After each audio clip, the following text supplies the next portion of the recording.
Bom dia a todos. Alguém se vê nessa corda bamba? Por que será? Talvez seja uma pergunta interessante que a gente possa fazer, né? Então, realmente, a busca da gente tratar, lidar com esse tema, o equilíbrio, é algo que afeta a tudo que a gente realiza na vida. E é um diferencial, né? Quando vivemos algo com equilíbrio e algo com desequilíbrio, muda a cor. É como se a gente tivesse trocado óculos, né? E a gente se posiciona de formas diferentes, dependendo de como nós estamos vibrando. Então, a pergunta seria: como viver em equilíbrio? Se alguém puder responder, a gente não precisa continuar a palestra.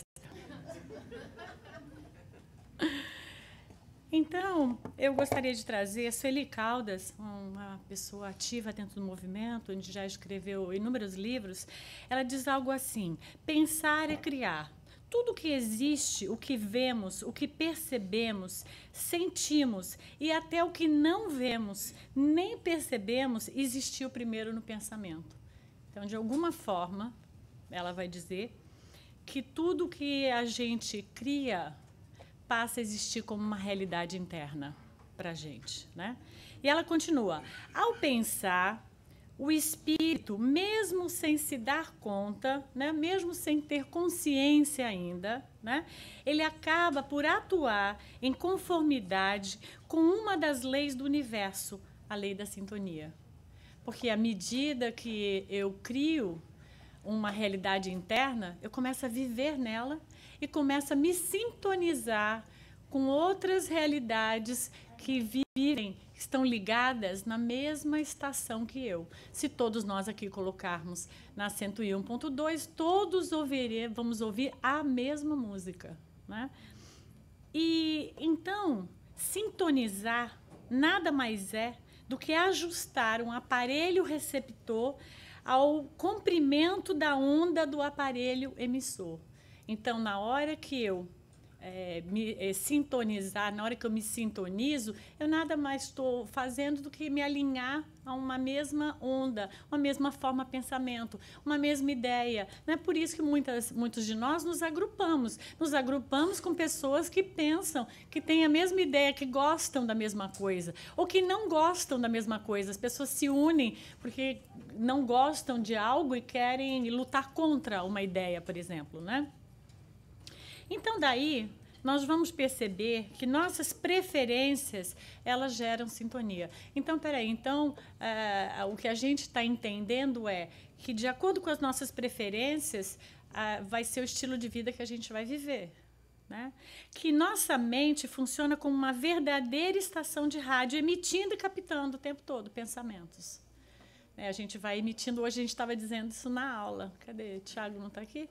A gente estava dizendo, né?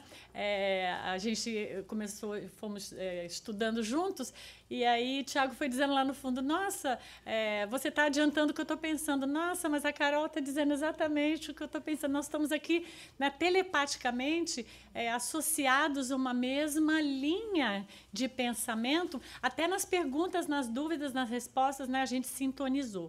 Então, a gente vai ganhando essa percepção que parte do nosso equilíbrio, né, é das sintonias que a gente vive. Então, a forma como nós escolhemos nos sintonizar vai afetar diretamente naquilo que a gente chama de equilíbrio.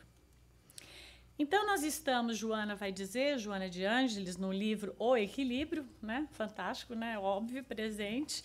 Ela vai dizer: estamos expostos a uma sociedade onde a noção do sentido cada vez é menor.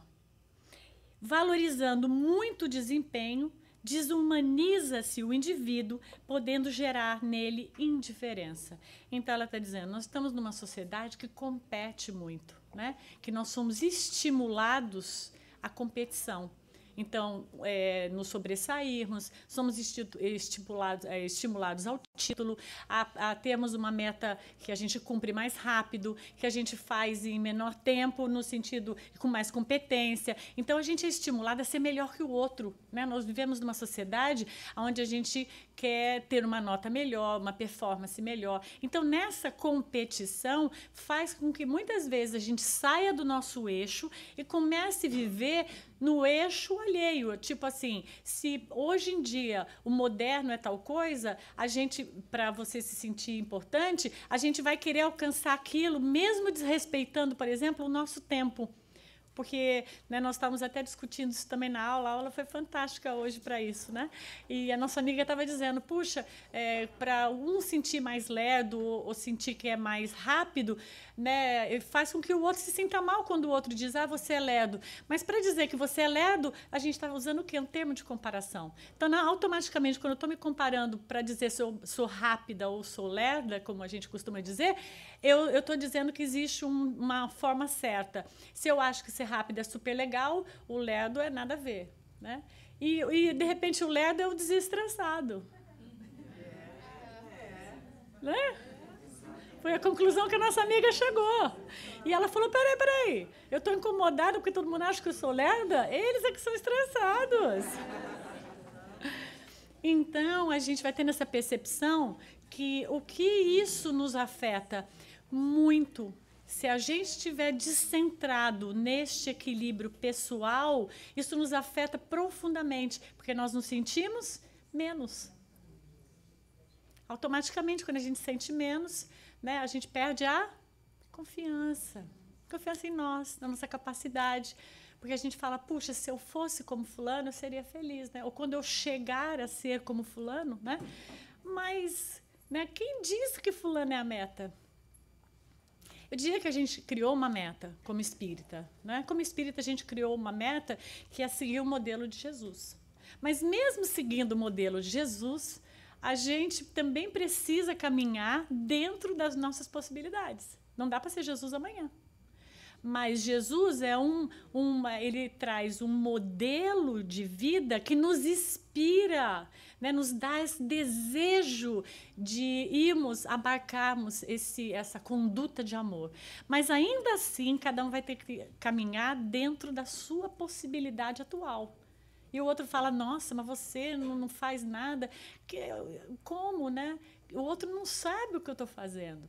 Então, essa vida externa, vou chamar de vida externa, essa vida externa de eu estar sempre nesse termo de comparação, ou estar sempre motivada ao que o outro pensa de mim, né? Porque a gente valida muito, ou então vou mudar. A gente precisa muito da validação do outro. Então, você acha que ficou bom? Né? Eu alisei o cabelo, você gostou? Mas não, o marido responde o quê? Isso é problema seu. Se você acha que é melhor liso, tá bom. Aí você fala, mas acho que você não gostou.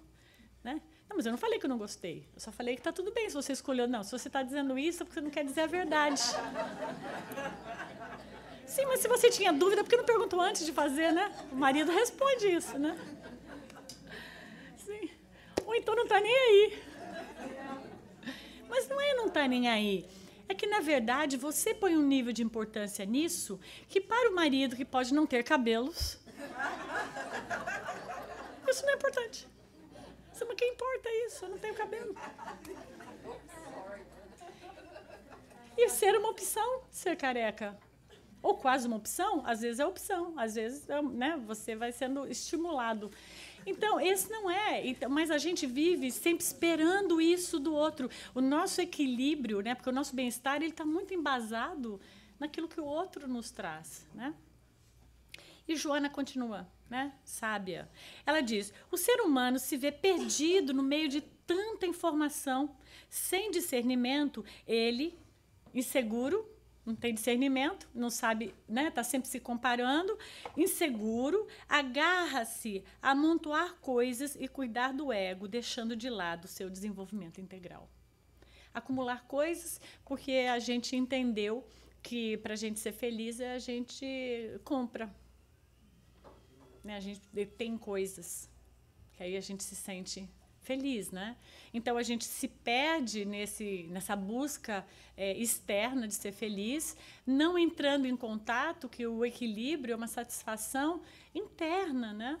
E a gente fica buscando o equilíbrio no sentido, equilíbrio é a gente estar bem, né? Então a gente fica buscando esse estar bem nas coisas externas. Então ela diz, essas coisas externas, elas não têm um embasamento, porque quem aqui já comprou uma bolsa cara sabe que depois de uma semana que você já postou no Facebook, você contou para todas as suas amigas, que você já foi nos lugares que você frequenta, passou. Você já está prontinha para sua segunda bolsa, a outra. Percebe? Ainda está pagando a primeira. A prestação, né? No cartão.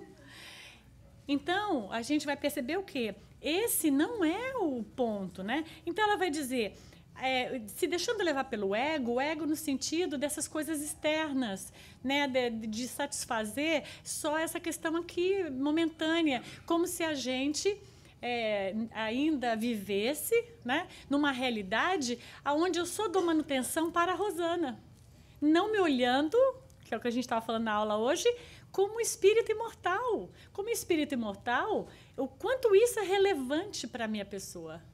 O quanto é relevante para o meu equilíbrio isso. Porque em algum momento, é muito interessante, porque, claro, enquanto a gente, Joana vai trazer assim, tipo, que enquanto a gente não percebe isso, claro que a gente vai ficando buscando essas satisfações. Até que em algum momento, por algum convite da vida, talvez uma doença, talvez algo que nos convide a nos mover, a gente vai ter essa percepção que isso não tem esse valor que a gente pensou para o nosso equilíbrio.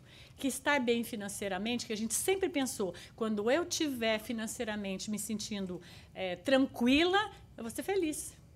E aí você vai, luta, passa em cima de um monte de coisa que poderia ser importante, mas você está naquela meta, e quando você chega naquela meta, você fala, uau, mas não era isso? Ai, meu Deus, não era. Então, agora eu tenho... né? E aí, a gente vai buscar esse equilíbrio fora. Mas quando eu casar, aí vem... né? Eu vou construir a família, aí eu vou me sentir uma pessoa em equilíbrio. Eu vou estar dentro da busca que eu almejei, né? E aí, muitas vezes, a gente casa e arruma uma dor de cabeça. Não, brincadeira. Aí a gente casa e tem a percepção que não é o outro que vai trazer a felicidade, que eu sempre pensei que era, porque quando eu tiver um parceiro eu vou ser feliz. E aí quando a gente casa, a gente vê que é maravilhoso compartilhar a vida com o outro, mas não é o outro que tem a missão de nos trazer a felicidade. Que a felicidade continua sendo um trabalho realizado por nós. E graças a Deus, eu tenho que dizer. Porque já pensou se a gente dependesse do outro para ser feliz? Se o outro desejar que ele não está afim de fazer nada, você chora. Então, olha que maravilhoso, né? O mecanismo da vida, ele é tão perfeito, a forma que isso tudo foi desenhado, né, a mãos artísticas, que a gente só depende desse cuidar de nós para que a gente possa ter essa percepção do que representa estarmos afinados ou equilibrados diante desse bem-estar, né? E Joana continua, o indivíduo acaba perdendo a noção do real e do limite de si mesmo e do mundo quando ele se perde nessa falta de discernimento no sentido do que é que ele está fazendo aqui, né? O que realmente a gente veio fazer? Qual realmente é o convite? O que realmente representa ser equilibrado, né? Eu gosto dessas perguntas assim porque a gente vai indo numa cadeia, porque quando a gente pensa o que é importante, a gente tem que ir olhando até que você chega no miolo, e o miolo é a essência divina que nós somos.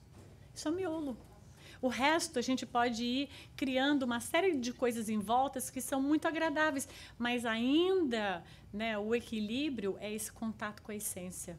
Esse contato, Blécio, com quem nós somos, né? Então, se a gente se entrega a viver apenas o prazer, ao consumo, ao entorpecimento psíquico, ao individualismo, a essa que hoje se chama de era da ansiedade. Quem não tomou um comprimidinho está prestes a tomar, ou amanhã vai tomar. Que é a coisa da ansiedade, né? Aonde está essa felicidade? Está onde? Eu preciso trazer ela. Enquanto ela não chega, eu tenho que tomar alguma coisa para dormir. Tenho que tomar alguma coisa para me sentir mais adequada a essa realidade, né? Porque a ansiedade desse desejo de algo que eu almejo, mas não se encontra agora na minha existência, no meu presente, faz com que gere muita ansiedade, né? Então, quando isso eu vejo isso como um desejo fora, eu automaticamente estou dizendo a mim mesma, eu não estou vivendo no presente. Porque viver no presente é perceber, sentir que todo o equilíbrio ele está no meu entendimento que eu sou um ser da natureza. Que a gente estava hoje também falando isso na aula. Que enquanto nós não temos a percepção que o espírito imortal é um ser da natureza, nós vivemos sempre numa busca. E a hora que a gente tem essa percepção, que eu acho que esse é o descortinar do espiritismo de uma forma fantástica, esse convite para que a gente tenha essa percepção que nós somos um espírito, o espírito é algo da natureza, eu consigo perceber que o todo faz parte de mim, eu faço parte do todo. Não há nada que eu precise de conquistar, de ter, de reter. Então, eu me desprendo do apego, né? Porque quantas vezes a gente se desequilibra porque a gente quer possuir? Quem aqui já sentiu ciúmes? Ninguém vai levantar o braço? 1, 2, 3, está aumentando. 4, 5. Eu estou gostando. Os mentirosos poderiam levantar o braço? Levantaram. Os 2 braços o senhor levantou, eu gostei. Então, por que a gente sente ciúmes? Porque a gente tem desejo de possuir. Porque a gente acha que o outro é nosso. Então, ele ele deve realizar coisas que me façam feliz, ele deve fazer o que eu gostaria, ele precisa me dar o que eu gostaria, né? Então, nós vamos criando sofrimentos, porque saímos do eixo do equilíbrio quando possuímos, né? Então, quando ele desencarna, eu não suporto, porque eu me identifico apenas com ele, né? Não consigo ter essa percepção que esse contato comigo é o que me gera a felicidade e o equilíbrio. Eu assimilo que o outro é a pessoa que me complementa. Então, automaticamente, na ausência dele, ou porque ele se divorciou de mim, ou porque ele desencarnou, mudou de cidade, ou alguma coisa aconteceu, eu perco a identidade. A gente vai ver isso muito nas pessoas enlutadas, né? E aí gera-se um sofrimento enorme, porque nós geramos o quê? Uma dependência emocional de que o outro vai nos trazer esse equilíbrio. Então, é até engraçado, porque a gente até verbaliza isso, né? Eu estava super bem até que fulano fez tal coisa. Até que ele me agrediu, até que ele me provocou. E a gente coloca no outro a responsabilidade da perda do nosso eixo, do nosso equilíbrio, como se o outro tivesse, né? Nós depositamos no outro, nós terceirizamos a responsabilidade de cuidar de nós mesmos, né? Porque é óbvio que o outro pode nos agredir, dizer algo para nós que possa ser desconcertante no sentido provocativo, agressivo, mas eu vou sintonizar com aquilo se eu quiser sintonizar. Então, nós vamos percebendo com o tempo que, à medida que a gente vai se deslocando dessa identidade externa, de alimentar esse único ego externo, de que a realidade interna é o verdadeiro equilíbrio. Então, não tem nada fora que me dê equilíbrio. É muito bom a gente ter o dinheiro para pagar a conta. É muito bom a gente ter saúde. Mas tem muita gente que está num estado físico de reabilitação, num momento, vamos dizer, desafiante em relação à saúde, mas que não necessariamente perde seu equilíbrio. Porque você pode estar atravessando um processo de uma doença, um desafio de uma doença física ou psíquica, mas isso não quer dizer que você precise perder seu equilíbrio. Você pode atravessar com muita dignidade. Aqui mesmo nessa casa nós tivemos inúmeros amigos que demonstraram isso, né? Que a gente pode atravessar um certo desafio, mas nos mantendo dentro do equilíbrio. Então, a gente vai perceber que não são as coisas ou as pessoas. Isso tudo está dentro de nós. Então, isso adoece, e principalmente se não temos uma sustentação espiritual, se perdemos a fé, se não temos ideais, se vivemos uma vida superficial com uma imagem falsa que nos tira do contato mais íntimo com a vida. Né? A Joana, ela é direta, né? Então, o que a gente poderia pensar aqui nessa frase que ela nos traz sobre sustentação espiritual e não perdemos a fé? Nessa palestra que Silvinha comentou, que eu fiz sobre a vontade, foi um capítulo, o segundo capítulo de um livro de Emmanuel chamado Pensamento e Vida. E esse capítulo chama Vontade, onde ele menciona o capítulo 9 o capítulo do Evangelho, a fé numa questão de mover montanhas, né? E lá dentro do item 5, ele diz assim, Jesus, né? Ele traz que a fé, muitas vezes a gente pensa que não ter fé, quando você fala assim, mas você tem fé? A pessoa fala, eu vou na igreja, eu vou no centro, eu acredito em Deus. A gente interpreta muito que fé é essa ligação com a questão religiosa. E, na verdade, ali no Evangelho, ele está trazendo fé num outro formato. Jesus diz assim, aqueles que não se curaram, ele se refere, por exemplo, às pessoas, porque ele curou várias pessoas, algumas pessoas melhoraram e algumas pessoas voltaram a sentir certos sintomas, né? Então ele diz, aqueles que não se curaram é porque não tiveram fé. Não tiveram fé na existência da cura. E aí ele diz aos apóstolos, quem de vocês não consegue curar é porque não tem fé no seu potencial de cura. Por quê? A existência desse potencial, ela está em todos nós, ela é nata. Só que eu me apodero desta realidade, tendo fé que como uma fagulha de Deus, isso existe dentro de mim, ou eu posso simplesmente não ter fé nisso e achar que, nossa, eu não tenho capacidade, isso não é possível. A gente não sente muitas vezes isso na vida, a gente vai passar um desafio e a gente vai totalmente sem fé. Eu vou, mas eu acho que eu não vou passar nessa entrevista, acho que já não vai dar certo, porque eu não tenho muitos skills, eu estou muito nervosa. E a gente já vai quebrando todas as possibilidades da gente passar na entrevista, indo a caminho da entrevista, em vez de dizer, nossa, eu vou chegar lá, eu vou dar meu melhor, eu me preparei, né? Eu conheço bastante sobre esse assunto que eu estou me candidatando e eu estou aqui com o meu maior sentimento de empatia, eu quero ser muito produtivo a esse cargo aí que alguém está me oferecendo, desculpa, que a empresa ou alguém está me oferecendo. A gente, né, em vez da gente ter fé nisso, fé no potencial, que eu chamo de potencial luminoso. Todos nós temos um potencial luminoso que Jesus menciona, mas a diferença é que nós não temos fé. Nós não acreditamos que temos. Então, nós ficamos sempre acreditando no externo. E quando acontece alguma coisa, a gente fala, eu passei por um milagre. Você nem assimila que você fez um esforço.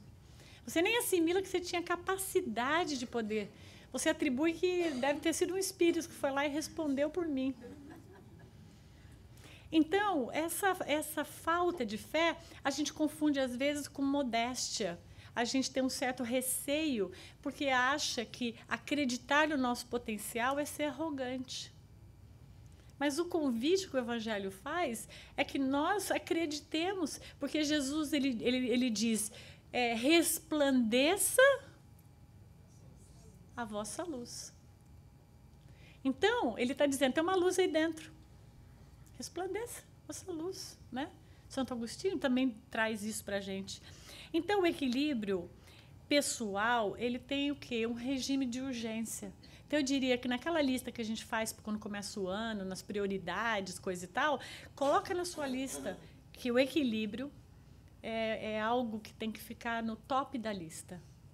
Porque a hora que eu começo a entrar em contato com a importância do ter equilíbrio, as coisas começam a mudar para mim. Mudar em que sentido?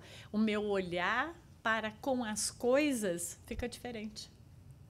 Nada mudou lá fora, não. A gente até fala, nossa, mas quando uma pessoa vive algo assim, a gente fala, você mudou. Você cortou o cabelo? Não. Não, mas você está diferente. Claro, a pessoa começa a vibrar diferente. Então, a gente não tem, às vezes, muita noção para chegar e falar assim, nossa, você está vibrando diferente, eu estou sentindo. Então, a gente fica assim, andando nas beiradas. Será que cortou o cabelo? Mas você está assim, mas acho que você está descansada. Você teve alguma notícia boa? Você fica tentando achar uma justificativa para a pessoa estar bem. Mas, na verdade, a pessoa mudou a vibração, trocou a rádio. E ela entrou agora na rádio, numa rádio mais positiva, onde ela acredita que, como um ser humano, ela tem capacidade cada vez mais de se humanizar na essência dela. E a essência dela, no momento que nós vivemos, é humana, né? A gente já viveu outras etapas, mas a nossa etapa atual é humana, com o ganho da consciência. E no ganho da consciência, tudo que a gente precisa entrar em contato nós somos luz. E por que não? E por que não brilhar? Por que não acreditar e darmos o nosso melhor? Por que não entrar em contato? Porque a hora que eu entro em contato, isso me gera equilíbrio. Né? Eu não estou mais desconectada com fora, eu entro em contato comigo. Então, eu trouxe algumas ideias assim, para a gente trocar, baseado nisso que Joana falou, assim, de como nós vamos investir em viver em equilíbrio, né? Que é a primeira pergunta lá da primeira parte, né? Então, trouxe algumas ideias assim que eu acho que seria muito interessantes para a gente atuar numa certa prática, onde nessa prática a gente possa sentir o resultado, né? Então, uma delas é: eleja o equilíbrio como roteiro de vida. Como que é eleger o equilíbrio como roteiro? Quando eu vou atuar, a minha escolha vai sempre pensar: o que eu estou fazendo vai gerar equilíbrio para mim e para o outro, ou vai gerar uma bagunça total? Então, aí, antes de eu tomar a atitude, eu saber se o que eu estou fazendo. Então, se eu for lá e disser para ele, né, der para ele de volta aquilo que ele me deu, eu vou me sentir mais equilibrada? Às vezes a gente se sente vingada, mas vingado não necessariamente é equilibrado. Né? Porque às vezes eu falo: não, eu vou lá, ele falou tudo isso para mim, eu vou lá e vou falar tudo isso para ele. Então eu penso: não, mas isso é o que é justo. E o que é justo, né? Então a gente teria que entrar numa cadeia de perguntas. Agora, se eu sempre utilizar o que eu vou fazer vai me gerar bem-estar e equilíbrio, vai gerar isso para o outro também, vai ser muito difícil eu errar na hora que eu estiver utilizando o equilíbrio como uma fonte, uma meta entre eu e a vida. Né? Então, é como se o equilíbrio estivesse no meio, entre eu e a vida. Então, entre eu e a vida, a forma como eu vou interagir, o que eu estou fazendo está me agredindo internamente ou está agredindo o outro externamente, either way não funciona. Não vai me trazer equilíbrio. Esse funciona que eu quero dizer. Né? Então, essa pergunta ela se tornaria algo extremamente interessante para que eu pudesse estar sempre me observando. Né? Ou a gente pode dizer se vigiando, né? Tomando atenção. E outra coisa, a hora que eu começar a fazer isso, eu começo a ter o poder de decisão imediatamente antes de tomar atitude. Porque se eu não presto atenção nisso e não colocar o equilíbrio como um roteiro, só depois que a consequência vier que eu percebi que aquilo que eu escolhi não foi bom. Mas se eu tiver como meta isso na minha vida, um treinamento, como treinamento eu estou sempre observando. Então, opa, peraí, não, isso que eu fiz não foi legal. Não foi bom para mim. Olha, até o que eu estou sentindo, nossa, me gerou angústia. Isso não é bom. Não, então isso não é equilibrante para a minha pessoa, né? Então, exercite o equilíbrio, treine-o mentalmente, evitando essa intoxicação dos seus sentimentos. Porque muitas vezes a gente atua de uma forma muito instintiva, achando que a melhor forma da gente se sentir bem é não ser cuidadoso com a gente mesmo ou com o outro. Então, a melhor forma da gente entrar em contato com o nosso sentimento e aprender a lidar com ele é, primeiro, aceitar quem nós somos e que ainda sofremos limitações, por isso nos encontramos nesse processo de evoluir. Mas dentro dessas limitações, eu posso já começar a ganhar consciência daquilo que eu quero para mim e daquilo que eu não quero para mim. Então, certas coisas eu até posso desejar, mas eu já sei que elas não me trarão um bom resultado interno. Então, certas atitudes ou certas escolhas, eu posso até ter muita vontade de fazer, porque dentro de mim eu tenho o desejo, mas eu faço uma análise, tenho uma percepção que aquilo geraria muito desequilíbrio interno e que eu automaticamente vou sofrer por isso. E esse sofrimento não vai me trazer bem-estar, né? É uma cadeia de coisas. Então, a proposta talvez seja uma relação com a gente mesmo mais madura? Sim, eu acho que essa é a proposta da ideia da palestra, que a gente se olhe com mais maturidade. Mas, ao mesmo tempo, a proposta também é que a gente se olhe com mais carinho, porque às vezes a gente se trata muito mal e a gente nem percebe. A gente está tão acostumado a tratar a gente tão mal e o outro também, que a gente nem sequer percebe. Né? Então, domine a irritação, a falta de vontade, a tristeza. Você pode.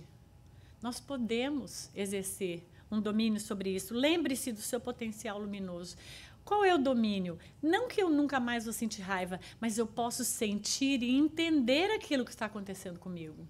entender o domínio no sentido de eu não preciso spread, eu não preciso jogar isso para o mundo, né? Às vezes a gente faz isso até no Facebook, você acorda irritado e começa a escrever um monte de coisa nada a ver para você desopilar o seu fígado, e quem está lendo, que te segue, né? É uma bomba, né? A gente tem que saber quem a gente segue também. Peraí, né? Qual o seu problema? Quando você lê, você já fala, a pessoa está com problema hoje. Pelo amor de Deus. Aí você até liga, você está bem? Que é aquilo lá. Mas a gente, né, sente uma necessidade de canais que, às vezes, não são canais, que são canais que a gente não está pensando no outro. Né? Então, percebe, é uma necessidade premente desse contato comigo. E a hora que eu começo a realizar esse contato, puxa, eu estou exatamente nessa linha daquilo que Kardec nos trouxe, daquilo que Jesus nos trouxe. Eu preciso me autoconhecer. Né? Como é que eu tenho que amar o próximo como a mim mesmo? Então, como é que eu vou amar a mim mesmo se eu não entro em contato comigo mesmo? Né? E aí, automaticamente, fica difícil para mim amar o próximo, porque eu não tenho esse contato. Então, isso é o contato com a gente mesmo. Na hora que eu começo a entrar em contato com tudo aquilo que eu sinto e tendo percepção do que aquilo realiza, do que eu desencadeio, né? As sintonias que eu crio. Já visto que, por exemplo, se a gente entrar num conflito, a gente percebe que rapidamente várias pessoas entram num conflito com a gente sintoniza rapidamente, já tem meia dúzia com aquela, fazendo a passeata com a gente. Né? Por exemplo, a gente tem vivido várias coisas muito difíceis ligadas à violência. Né? Tem uma amiga minha que me disse, Rosana, tem que se falar mais sobre isso. Né? A gente viveu recentemente essa questão da escola de São Paulo e várias outras coisas, mas eu fico pensando, a gente tem que, quando assistir essa violência, não ficar dramatizando a violência, postando coisas no Facebook, postando coisas na rede social que vão barbarizar quem assistir. A gente tem que reagir à violência de uma forma positiva, e a forma positiva é orar por essa gente. Ou então, se você conhece elas, você vai lá e visita elas. Se a violência aconteceu com alguém que você conhece, eu digo pessoalmente, né? Ou se for no teu bairro, você vai lá, participa. Como é que nós vamos aumentar a segurança? Você toma uma atitude de participação positiva. Mas a nossa participação não pode ser falando um monte, dizendo do governo, dizendo de quem cometeu o crime. Todo mundo é doente. Então, a nossa participação ativa diante de uma violência é pacificarmos, para nos pacificando, evitarmos que essa violência se repita. E a gente faz o quê? Né? A televisão, ela massifica. Porque alguém assiste. Por que a televisão passa drama? Porque nós alimentamos esse drama e gostamos, e vemos outra vez, e até mostramos, até aumentamos a foto para ver de perto, né? A gente, e aí prolifera, manda para todo mundo. Eu falo, a gente não me manda isso. Me manda o que eu quero, né? Os grupos que eu sugeri oração, eu fui escrevendo isso. Eu quero sugerir orações por essas pessoas, mas eu não estou aqui para fazer nenhum comentário, para proliferar comentário. Vocês viram, que absurdo, que ridículo. Não. Eu vim aqui para a gente poder orar junto, né?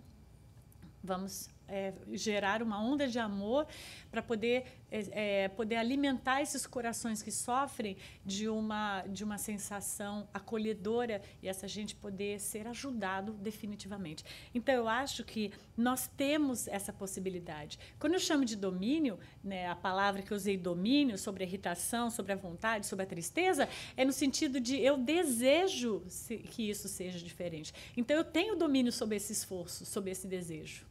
Né? Eu posso ter preguiça. Eu posso, assim, estar em cima do muro. Ai, meu Deus, eu tenho que abrir mão de tanta coisa para fazer isso.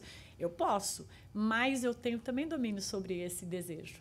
Porque eu posso não ter muita vontade, mas eu posso ter certeza que isso é o certo, e baseado no que eu acho que é certo, que eu estaria colaborando com o outro, eu faço mesmo não tendo muito desejo. Mesmo naquele momento lá, estou com preguiça, mas eu vou fazer porque, puxa, se fosse comigo, eu gostaria que alguém também estivesse fazendo. Então, é isso, a gente vai tendo a gente vai se educando emocionalmente quando a gente vai fazendo isso.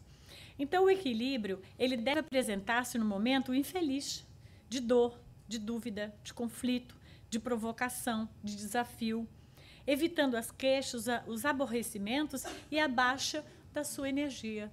Então, a gente até fala, eu estava muito equilibrado, estava tudo bem até isso acontecer. Não, mas é quando isso acontece que você tem que exercer o equilíbrio, porque na hora que eu vou usar uma expressão que eu uso sempre, não me levem a mal, eu gosto de falar isso. Na hora que o bicho pega, é a hora que você tem que mostrar que você vai treinar aquilo. Porque se você ficar equilibrado na hora que está tudo funcionando, aí não precisa, né? Porque já está tudo andando, não tem problema nenhum. É na hora que vem o desafio, que vem a dor, que vem a dúvida, que vem o medo, que vem eu não sei o que fazer, que é, opa, peraí, essa é a hora que eu preciso me manter equilibrado. Deixa eu exercer isso, né? Essa é a hora da prova. Porque essa é a hora da prova. A gente é testado no momento que a circunstância, o convite nos chega, a gente atrai esse convite e, através desse convite, a gente vai ter a percepção se a gente passa ou não na prova. E, às vezes, a gente não passa. Não. Muitas vezes, a gente não passa. Né? E, muitas vezes, a gente faz o quê? A queixa, o aborrecimento, a gente fala 200 mil vezes sobre isso. E isso faz o quê? Eu mudar de rádio. Abaixa a minha energia, automaticamente a minha sintonia, né? Na hora que a gente começa a reclamar, a coisa abaixa e automaticamente aquelas possibilidades que eu tinha de ser ajudado por certas pessoas que tinham um discernimento maior, eu troco esse grupo e me junto ao pessoal que curte reclamar. Né? Porque para reclamar você acha bastante gente para fazer companhia para você. Mas na hora que você fala assim, então vamos lá, vamos reformar aquilo. Então a gente vai carregar as caixas, quem tem o carro, quem pode ir, a pessoa, não sei, não dá, não posso. Não, peraí. Né? Então a gente acha aliados para reclamar. Mas eu acho que nós precisamos nos aliar quem tem vontade de fazer aquilo ser diferente. Né? Então vamos lá, vamos junto, vamos fazer isso ser diferente, vamos fazer alguma coisa por essa comunidade. De que forma... vamos pensar, vamos gastar um tempo. Como é que nós vamos ajudar essa gente? O que a gente pode dar como suporte para essas famílias? Né? Ou qualquer coisa que aconteça. Como é que nós podemos nos unir e tornar isso algo melhor no futuro? Né? Então, acho que evitar as queixas é algo muito importante para o nosso equilíbrio. Porque as queixas nos deixam num lugar muito vulnerável, a gente fica muito coitadinho. Né? Tipo assim, a queixa fica, eu não merecia, não é justo, não é bom, fulano não podia ter feito isso. Isso me desequilibra e automaticamente eu fico naquela questão de ficar responsabilizando o próximo. Eu não consigo sair desse lugar e falar assim, o que eu posso fazer? Porque eu acho que esse convite do que eu posso fazer é o que me tira daquele lugar que não está bom para mim. Né? Então, recorra a oração e cultive o otimismo como terapia mantenedora de seu equilíbrio. E, às vezes, a última coisa que a gente faz é orar quando a gente fica chateada. Só não. Não me vem com essa história de orar. Tem gente que fala até isso. Rosana, eu lembro uma vez que eu recebi um telefonema assim. A pessoa falou, Rosana, vou te contar um negócio, mas não vem com aquela história de que eu tenho que fazer evangelho lá, tenho que orar. Não. Eu estou chateada. Assim. Ela já está me ligando e já está dizendo o que eu não posso dizer. E o que eu tenho que dizer? Fala o que eu tenho que dizer.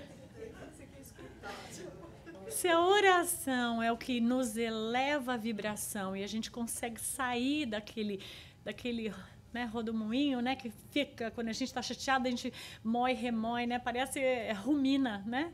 Sabe o que é ruminar, Carol? Que a gente fica traduzindo. Carol quase nasceu aqui, então ela fica nas aulas dizendo assim, Rosana, o que quer dizer isso, Rosana? O que quer dizer isso, Rosana? Eu falo, peraí, vou fazer um vocabulário aqui, um dicionário diferente, porque tem umas palavras nada a ver, né, Carol? Ruminar, né, é aquilo que o animal faz, né? Ele traz de volta, né? E a gente, alguns animais, né? O camelo, a vaca... Né? Então, a gente fica trazendo de novo algo e a gente não desapega daquilo. Né? Então, a gente tem dificuldade. Então, a oração, né, a meditação, o silêncio, nos desconecta, nos gera a possibilidade de desconexão com aquilo e aí faz com que a gente ache, opa, peraí, tem outra saída, olha, tem uma outra porta. E enquanto a gente fica nesse estado vibratório, parece que a mente, não sei se vocês já sentiram isso, eu já senti, não vem uma ideia. Você fala, eu não sei como sair dessa. Não sei. Mas eu já pensei. Mas você já pensou? Pensei. Aí a pessoa, o teu amigo fala, mas você já tentou isso? Isso? Fala, não me vem com essa ideia. Eu já tentei tudo isso. Né? Você já quer até provar para o amigo que não tem solução. Você só quer dividir que você está caindo. E não tem mais como subir. E tudo que o amigo vai dizendo, assim, pelo amor de Deus, não, já... Né? A gente fica até fechado para ideias que, às vezes, outras pessoas, que através de... até da amizade, o mundo espiritual até utiliza-se de outros amigos, frases, palestras, para dizer, tem outra saída. Mas a gente fica, né? Não quero, eu quero sofrer. Porque quando eu sofro, eu faço fulano perceber que, né? Olha o que ele fez para mim. E fico na pendenga. Então, pendenga, anota. É tudo coisa da geração passada, né, Carol? Então, gente, a oração é o que me tira desse lugar. Peraí, deixa eu parar tudo. A notícia é péssima. Estou sentindo assim. Mas eu vou parar, fechar meus olhos, vou respirar, vou me acalmar, vou sentar, vou me colocar numa posição. E aí vou orar. Né? Que os espíritos não vão resolver meu problema. Mas eu vou orar para que eu sinta a vibração deles me dando coragem, me ajudando na força que eu vou precisar para lidar com aquela situação. Vai exigir que eu tenha coragem, que eu tome atitude, que eu faça o tratamento, que eu vá lá para socorrer aquela pessoa que está precisando. E eu vou precisar de ter essa coragem, de dar aquele telefonema para minha melhor amiga que perdeu o filho, né? Numa condição terrível, e eu tenho que dar esse telefonema para apoiar ela, e eu nem estou com vontade, porque é desesperador, que eu vou dizer a ela, mas Deus, você tem que me dar coragem, porque eu tenho que dar esse telefonema. Então, assim, é isso, né? Então, a oração, ela nos dá ela nos linka a essa coragem e nos leva para um outro lugar, né? E muitas vezes as pessoas acham que, não, é religião. Não, isso é vibração. Isso não precisa ter nenhum contexto religioso. Você pode fazer essa conexão com qualquer palavra, não precisa ser com o Pai Nosso. Você pode utilizar a forma como... Cada um pode utilizar a forma como se sente super confortável de fazer essa conexão, né, com o espiritual. Então, o desequilíbrio ele pode ser evitado graças ao quê também? Ao silêncio oportuno, ao gesto gentil, ao ato de paciência. Então, não perca a chance de treinar no momento oportuno, porque, às vezes, aquele caos, tudo que está pedindo é silêncio. E a gente tem um monte de coisa para dizer daquilo. A gente está transbordando. E, às vezes, tudo que a gente precisa é silêncio. Escuta a voz interna. A gente precisa de silêncio para o barulho mental diminuir, né? Porque fica ebolindo o barulho mental quando a gente está vivendo um drama. Então, silêncio, vem, apazigua, acalma, te aceita. É momentâneo. Às vezes a gente vai passar uma coisa, que é um convite que a vida vai nos fazer. Não é muito o que a gente está querendo. Mas a vida está convidando, é um convite forte. Então, eu tenho que aceitar. Mas o convite pode ser momentâneo. E outra coisa, quando o convite vem, tem algo para mim que eu preciso buscar, saber o que é que a vida está me convidando, né? E ficar pronta para isso, né? Mas a gente senta num lugar tão de eu controlo que quando os convites vêm, estão fora do que eu penso que é bom para mim, né? Porque a gente vai estabelecendo certas realidades internas e a gente vai chegando num ponto de maturidade que a gente tem certeza do que é bom para nós. Então, quando a vida promove alguma coisa que está fora da caixinha, que você não pensou naquilo, você não acha que aquilo é bom. Então, essa mudança não é boa, ou então, né, a empresa fechou e você fica desesperado, porque, claro, você está há 20 anos lá, está acomodado, está fácil, né, está bom, eu já sei fazer aquilo. Aí a vida dá aquela mexida, né, e você vai ter que buscar outra coisa, que de repente você vai adorar essa outra coisa. Mas nessa transição entre fechar essa porta aqui e abrir a outra, você fica no caos aqui. Por quê? Porque está fora da caixinha. Eu estava gostando daquilo, que não exigia muito. Então, quando a vida faz um convite... Se nós tivermos essa visão e vivermos como espírito imortal, a gente vai dizer, uau, qual é o próximo convite? O que vai rolar para mim? Eu preciso ficar flexível. Flexível que vem. Vamos ver o que vai vir. E tá, mas é muito movimento. E daí, de repente, para você é assim. Né? Porque Tem gente que, às vezes, o movimento é mais lento numa encarnação. E tem gente que o movimento é uma ebulição. Cada um é o seu momento, cada um está no seu desafio. Não tem necessariamente que, né, achar que é muito ou é pouco. É o que é teu. Né? Segura que o filho é teu. Balança, né? Como é que é? Balança porque é teu. Então, o silêncio, né, que a gente poderia interpretar como, por exemplo, um estado meditativo, né? O que representa essa meditação?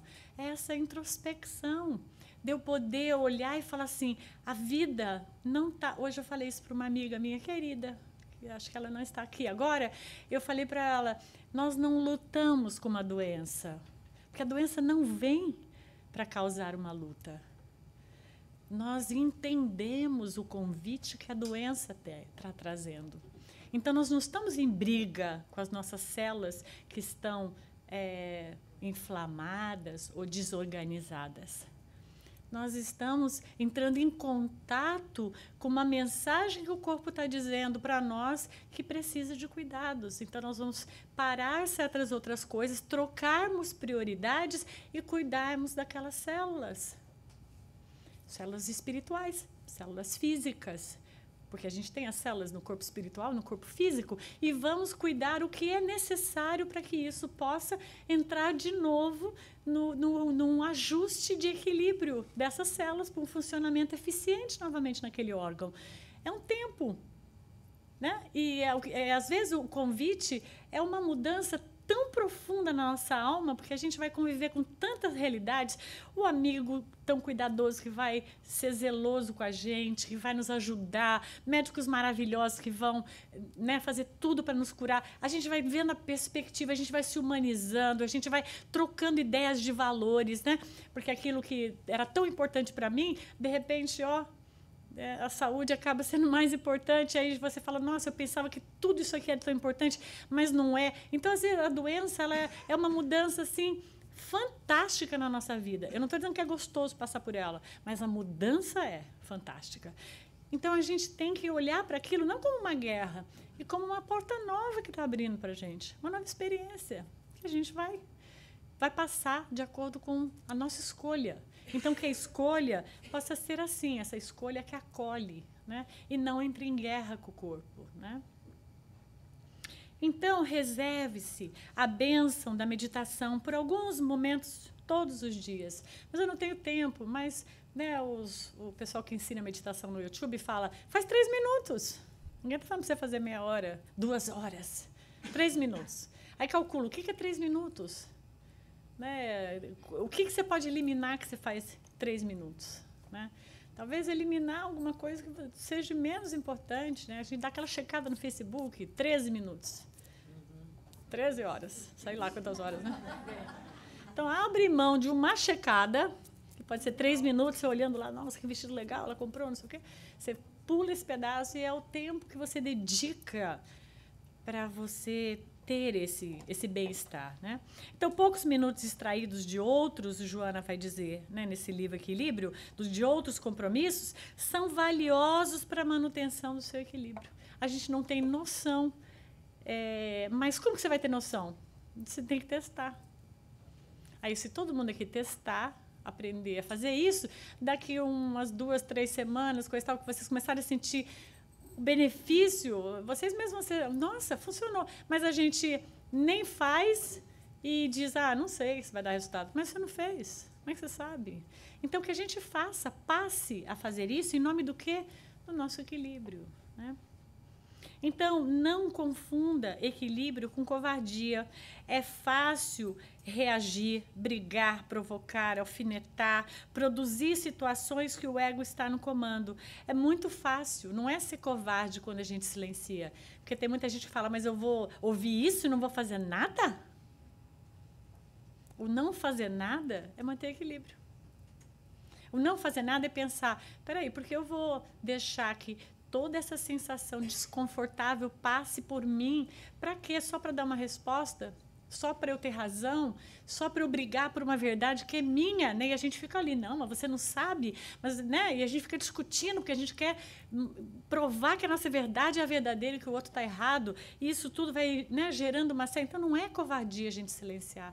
Silenciar, nos autopreservarmos, né? Então, coragem moral é manter-se em equilíbrio, especialmente quando outros se perdem, principalmente quando a gente mais tem que ter equilíbrio quando o outro perdeu. Opa, peraí. Então, um dos dois aqui tem que parar. Se eu não parar, isso aqui vai incendiar. Né? Porque ele fala, eu falo, ele fala, eu falo, ele fala, e isso termina onde, gente? Termina em tiro, termina em briga, termina em dois irmãos que não se falam uma década por causa de uma bobagem, né? Então, o silêncio, sim, você está preservando a você e ao outro. É deixar que o bom senso do que é melhor para ambos guie as nossas atitudes. Então, eu trouxe um texto do livro Meditações Diárias, para a gente finalizar, que chama Saúde e Equilíbrio. Foi escrito por André Luiz, através de Chico. Então, olha que cada dica legal que André Luiz nos dá, que eu achei muito valioso. Ele diz, primeiro, para a gente manter a saúde e equilíbrio, colocar-se sobre os desígnios de Deus cada dia através da oração. Olha lá, né? A sustentar a consciência tranquila, preservando-se contra ideias de culpa. Então, se a gente está aware, se nós estamos aqui sabendo aquilo que nós estamos escolhendo, não vai gerar culpa. Eu estou fazendo as melhores escolhas, né? E aquilo que eu não escolhi bem foi um ato ignorante. Eu também assimilo a minha ignorância. Eu também entendo e acolho que muitas vezes aquilo que eu escolho, eu penso que é o melhor e às vezes não é o melhor, né? E preciso entender que isso muitas vezes acontece. A segunda é que ele diz, dar o melhor de si mesmo no que esteja fazendo. Pronto. Como é que eu vou sentir culpa se eu sempre der o meu melhor? Então, o meu melhor podia ser melhor, mas não naquele momento. Naquele momento, esse é o melhor que eu tenho. A melhor versão é o último modelo do que eu tenho. Amanhã a gente, né, gira aí esse aplicativo, ele dá um upgrade e esse melhor fica melhor, mas no momento é o meu melhor. Então, se eu sempre estiver disponível a dar o meu melhor, dificilmente vou ficar mal. Porque eu sei, puxa, isso foi até onde eu sabia, gente. Não consegui. Ah, mas esse acolhimento foi fraquinho. Esse é o que deu, né? É o que eu sou. Podia ser melhor sempre, por isso que nós estamos aqui, para evoluir. Mas isso é o que eu tenho hoje para oferecer. E eu aceito e posso isso. 3, manter o coração e mente, atitude, palavras e ato na inspiração constante do bem. Então, se tudo que eu fizer eu estiver sempre ligada a algo que é bom, porque a gente sabe quando a gente quer fazer pirraça, não sabe? Vocês sabem quando vocês querem fazer pirraça? Então, vocês estão constantemente pensando bem quando a gente está querendo fazer pirraça? Não, a gente sabe. Mas a gente fala, é só hoje. Hoje eu estou malzinha. E a gente apronta. Agora, se eu tiver, né, nessa ideia de André Luiz, né, constantemente pensando, não, gente, a pirraça vai dar problema. Eu já sei, já fiz antes. Não, e vou segurando isso, porque meu intuito sempre é o melhor, eu vou evitar muitos problemas que vão me tirar do equilíbrio. E ele continua, servir desinteressadamente aos semelhantes, quanto esteja ao alcance de suas forças. Claro, ninguém aqui está dizendo para a gente virar a Madre Teresa de Calcutá. Ela é a Madre Teresa e a gente vai servir dentro da disponibilidade de onde cada um de nós chegou, né? E isso é ampliável? Sim. Nós podemos cada vez servir mais, cada vez fazer melhor, cada vez entender e perceber que através de servir a gente cresce, que através de nos disponibilizarmos a gente aprende com o outro, né? Então, na hora que a gente entende isso, então eu estou sempre fazendo esse esforço, né? A outra coisa que ele diz, regozija-se com a felicidade do próximo. E aí a gente fica, ele passou, né? Mas será que ele não comprou ou alguém lá dentro? Sei, ele não era tão inteligente assim. Que ato invejoso! Né? A gente fica jogando dúvida na competência do outro, porque a gente não quer assumir. Fica feliz, o outro conseguiu comprar o carro que você queria, qual o problema? Tem um monte de carro, né? Eles fazem série. Em algum momento você pode comprar o seu também. E a gente fica, né, segurando isso. São sentimentos, né, que toda vez que o cara chegar com o carro, você fica mal. Você quer andar? Não. Ou então você entra, você toma coragem, né? Você entra e fala, mas falta isso no painel, não é tão bom. Né? A gente dá aquela... Né? A gente põe defeito. Ficou bom, mas deve ser falso, né? Os cílios é falso. Daí, só porque a pessoa ficou bonita, a gente fica, não, eu não gosto de nada artificial. E a outra tá lindo lá naquele... cílios. E daí, qual é o problema? O outro tá lindo, deixa ele ser lindo. Reconheça que ele é lindo. Reconhecer que o outro é lindo. Eu adoro pensar isso, né? Que bom. E você até falou onde você comprou. Você pode também usar. Às vezes não funciona. Às vezes você não fica lindo, né? Mas você aceita. Aceita. Ela tem 30 anos menos, fica melhor nela. Eu hoje entendo totalmente isso.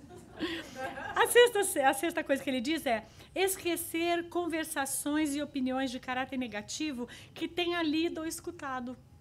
Então, a gente fica passando isso, né? Vê uma coisa ruim lá e fica passando vídeo para todo mundo. Oh, meu Deus! Né?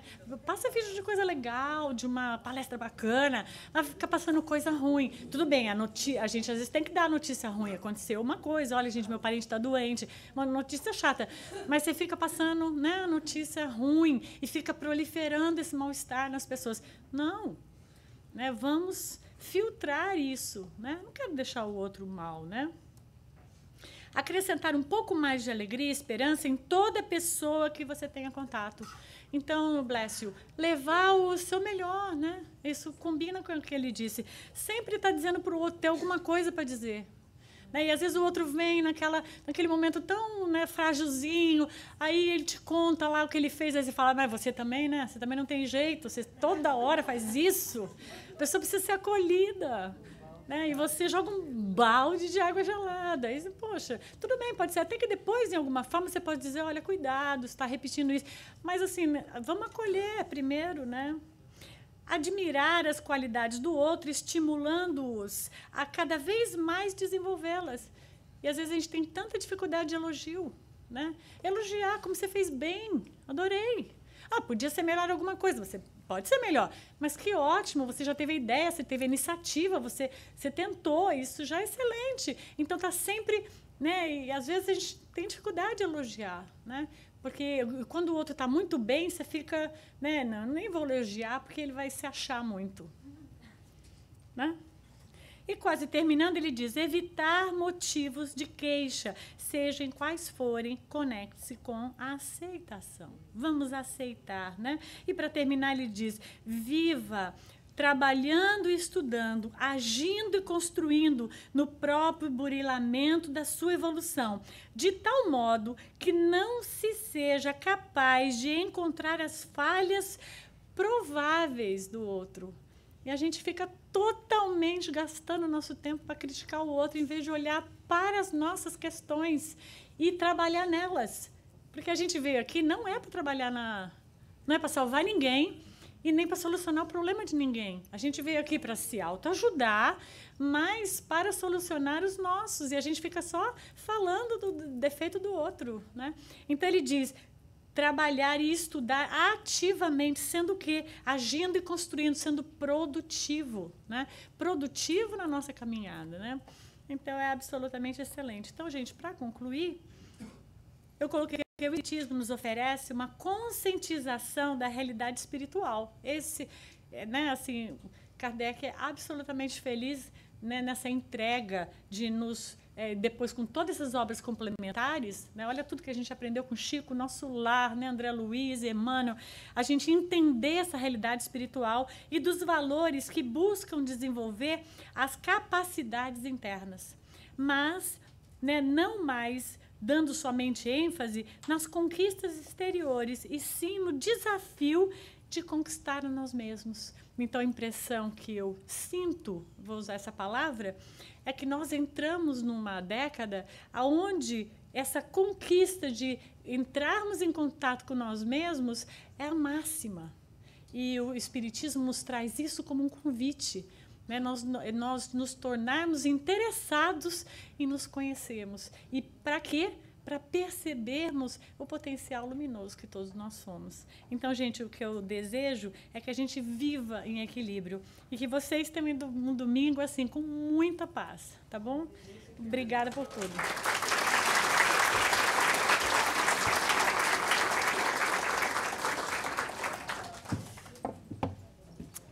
Rosana, você precisava trazer, assim, esse nosso dia a dia tão assim.